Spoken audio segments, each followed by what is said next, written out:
जब हम तीर्थ स्थल वाराणसी की तरफ बढ़ रहे थे, मन में बहुत उत्साह, बहुत उमंग।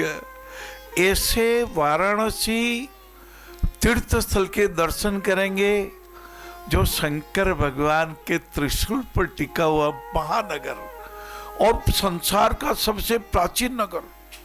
जब पूज्य पिताश्री भिंडेश्वर महादेव मंदिर में किया करते थे, मैंने उनके पसीना पूरे शरीर पर, उस जमाने में लाइटें भी नहीं थी भाई, पंखे तो बात ही नहीं थी, लाइटें भी नहीं थी, कनेक्शन भी नहीं था।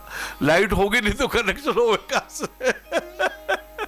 तो मैंने पूरे शरीर को पसीने में नहाते हुए देखा है। लेकिन भाव कितने ऊंचे, श्रद्धा कितनी बलवती। श्रद्धावान लभते ज्ञानम। श्रद्धा द्रौपदी की थी कृष्ण भगवान पर। अक्षय पात्र से भोजन भी कर लिया। अब 500 शिष्य दुर्वासा ऋषि के, युधिष्ठिर जी भी बड़े चिंतित, द्रौपदी भी बड़ी चिंतित, और कृष्ण भगवान ने पधार के कहा, सखी कुछ भूख लग रही है, जल्दी भोजन दे। पहले ही चिंता में ग्रस्त द्रौपदी ने कहा, कृष्ण सखे अक्षय पात्र खाली है, मैंने धो के रख दिया है, ला तो सही। मुझे बता तो सही। एक पालक का पत्ता कहीं चिपका हुआ रह गया था। कृष्ण भगवान ने कहा, सखी ये पालक का पत्ता पूरे विश्व को तृप्त कर देगा। और कृष्ण भगवान उस पालक के पत्ते को ग्रहण करके पूरे विश्व को तृप्त कर दिया। लगा भगवान की कृपा इस रूप में हो गई, नारायण कृष्ण भगवान और नर रूप में अर्जुन, और अर्जुन के बड़े भाई भीमसेन और हनुमान जी महाराज की कृपा हो गई। घुमा दो मारा बालाजी, गम्मड़ गम्मड़ कोटो, गम्मड़ गम्मड़ कोटो रे बाला, गम्मड़ गम्मड़ कोटो, घुमाई दो घुमाई दो घुमाई दो रे मारा बालाजी, गम्मड़ गम्मड़ कोटो। भाइयों और बहनों, क्यों अपन बैठते हैं सत्संग में? आप दूर दूर से पधारे हैं।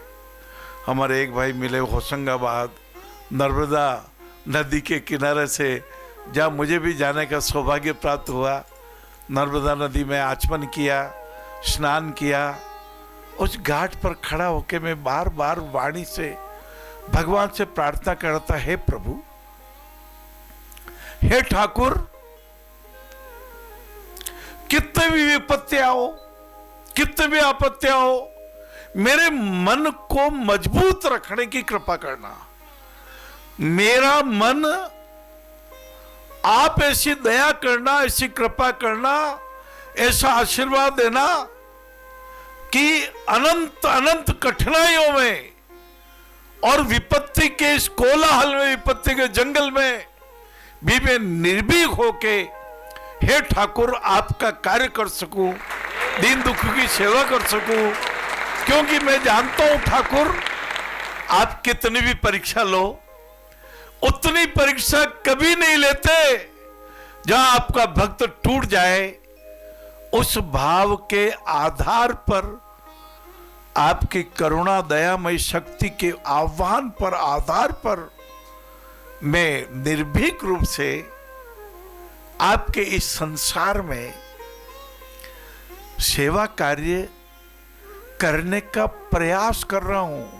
अभी तो सेवा के समुद्र के किनारे बैठकर केवल लहरों को ही देख पा रहा हूँ। दया त्याग और प्रेम रहे, सुखी बने ये जहां, ये है भाव क्रांति आह्वान।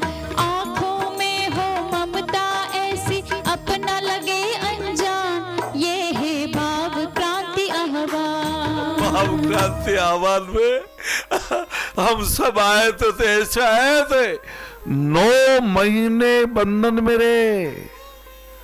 अरे यहाँ तो 1.5 घंटा बैठते हैं तो कोई हाथ ऊपर कर रहा है, कोई पैर ऊपर कर रहा है। हाँ, क्या हो गया? 1.5 घंटे के सत्संग में भी कभी इस पैर को ऊपर क्या, अरे पीड़ा हो गई। सिनेमा देखने जाता हो 3 घंटे, 3 घंटों में पीड़ा नहीं होती? 3 घंटे आप बैठे रहते हो, उसमें पैर की पीड़ा कहां चली गई? भाव शुद्धि का इस जन्म में कर्म नहीं करेंगे, प्रयत्न नहीं करेंगे तो किस जन्म में करेंगे?